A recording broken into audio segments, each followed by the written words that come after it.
Hi, it's Miss Stewart here, and today we are talking about choice boards. And by the end of this presentation, you should have your very own choice board to take and use in your classroom. So let's get started. So why use choice boards and how did they become popular? So they really became popular during COVID, and it gave the students ownership of their work.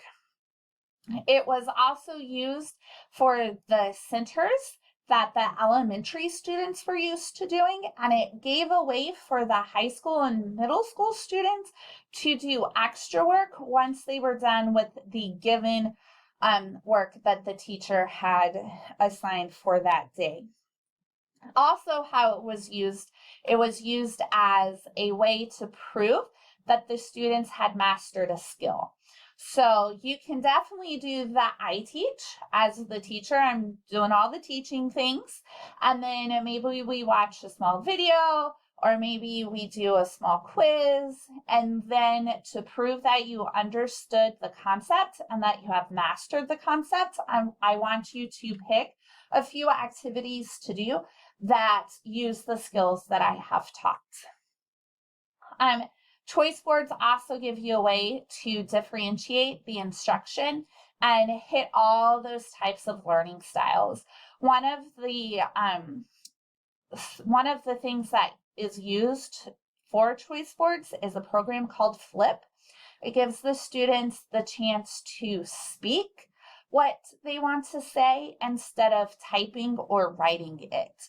So it's giving those audio visual guys a way to show that they do actually know what you taught. And plus, it's just great for student engagement. The first thing you do have to decide is how and what your board is going to look like and what activities you are going to have in your board. I suggest that this is something that you have already in mind before you start creating it, because sometimes it's a lot to fit into the box, and if you already have your ideas together, it's easier to get all together. So one of the first things you have to do is you have to go create a new Google slide. And I have given you 4 places to go get some really amazing templates to really fit the theme or season that you are either teaching or that is currently going on. I chose an amazing Halloween background from SlidesGo. So let's get started on that. So I went to SlidesGo. I downloaded this Halloween theme. All I did was Google Slides. It forced a copy, and this is what I have. As you can see, I already have a table, but let's delete this table and get a new table inserted. So I went to Insert, I went to Table. I am just building a simple 3x3, but you can build as many as you want. I mean, it just keeps going. It's crazy. I'm just doing a simple 3x3. As you can see, it is very light. It's not very appealing. It doesn't have all those fun colors and whatnot. So I'm going to change my border color. I clicked on the pencil. I'm going to make it green. And it's still super thin. Like I can't tell where my box ends and begins. So I'm going to change the thickness of the line to an 8. I think I'm actually going to do a 4. All right, there we go. And now I'm going to drag it up to there. I'm going to make my table fit within the picture, so I'm not typing over top of the picture that is given, because then my text might be lost within the background image, which is why it's always nice to have a good space to write in. All right, now I'm going to start writing in my boxes. This is where you're going to put the activities that you want the students to do. So as I've said before, this is just a simple 3x3 tic-tac-toe board. I would recommend adding directions somewhere here on this slide or the slide before, so that way the kids know what to do or how to complete the board. It can be as simple as fill in 3 squares or do 3 of the items listed, create a tic-tac-toe, and all you would do is you would just type choose 3 activities to do, and then end with the board. Done. And the black, you really can't see it, so we are going to change it to that awesome green because the green color is just amazing. Apparently it didn't change. Did it change? Nope, the border of my box changed. Yay! I didn't want my border box. Oh, duh! Click the A for font. Ha ha ha ha ha. Man, it's been a long day. Fall break was wonderful, but man, we really need another break, guys. All right. So let's fill in this first square. My board is going to be about reading because I am the librarian and reading is fantastic. Woot woot. So my first square, I'm going to type, draw a picture of the setting of a story that you are reading. All right. And then write 3 sentences about the setting. Done. Now, if you notice, my box did grow, so I'm going to change this font size. I'm going to change my font color.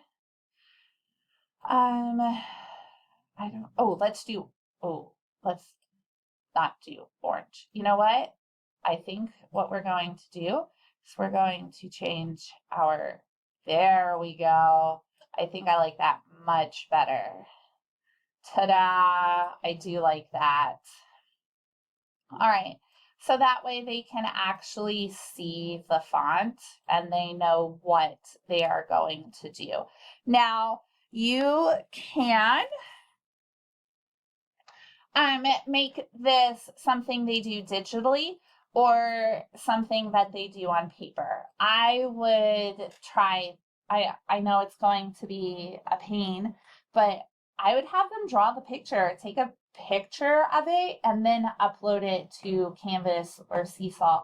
So that way everything would be digital for you. Or if you're okay with getting a bunch of random things, you can also do that. But I do know the kids are like the paper pencil thing, and a lot of mine do like to draw. Next, we are going to add in our next activity. And my next activity is going to be that flip activity. I want them to record themselves by comparing themselves to a character in a book. And I want them to be able to speak. I want to hear their thought processes because sometimes they will give me more information if they speak it than if they type it or write it. So I am going to, in my box, I'm going to say, what am I going to say? Compare yourself to a character in the book that you are reading with give 3 similarities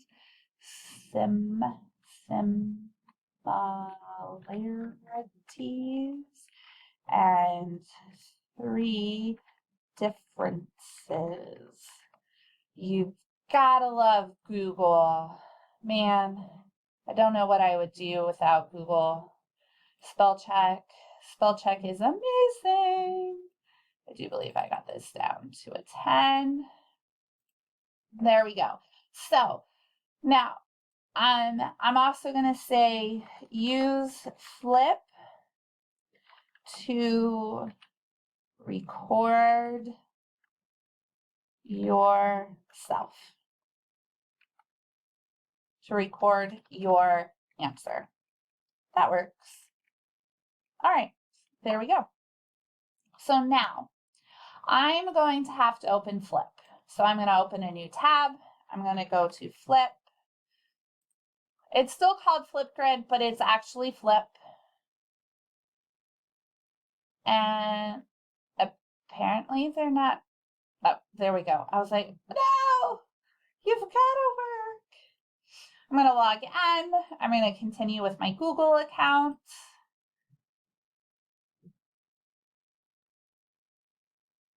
Here it is.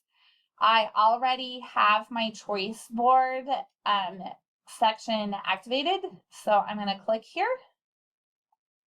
And this is what I want them to do. So I'm going to share, and I want to share this link. I'm sharing the link with the kids so the kids can get in to the Flip. So I'm going to highlight all of these words in the box. I'm going to highlight them. And then I'm going to click this paperclip here. It says insert link. I'm going to insert my link.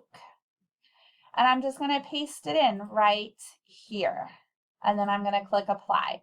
And now it changed it to white because if I click on this, see, it has the link. So if I were to click, it would actually open the Flip that I want them to add their response to. All right, and that is how you do it. But let's also, so if you look there, you can also link to different slides within the presentation that you have created. There's so much stuff you can do with Google. It is quite amazing.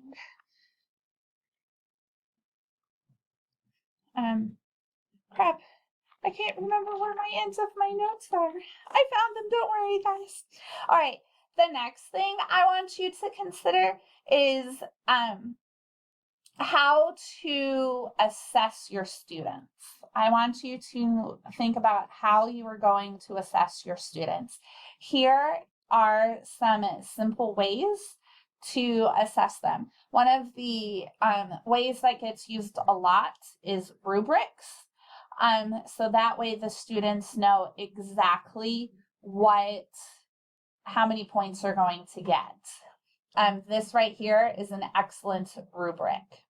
I kind of like the points, giving each activity a certain amount of points. So then that way the harder things are worth more. So they're kind of creating their own grade. And you're figuring out who's willing to do the work and who's not willing to do the work. And you can push them into different things. Like this person said, complete any combo that is worth 25 points. You can say, well, you have to do 1, 5, 1, 15, and 1, 10. So you're really giving them that autonomy of what they are going to do point-wise. I really like that idea. Now, my last slide is just different pre-made choice boards. All these are linkable, or they have been linked. So all you have to do is click on them and they will send you to a website where you can get ideas. Sometimes pre-made isn't always the best for our class. So what I like to do is I like to look at what the pre-made has and make it fit my own classroom. So then that way I'm really catering to my students with what they need. So that is my presentation.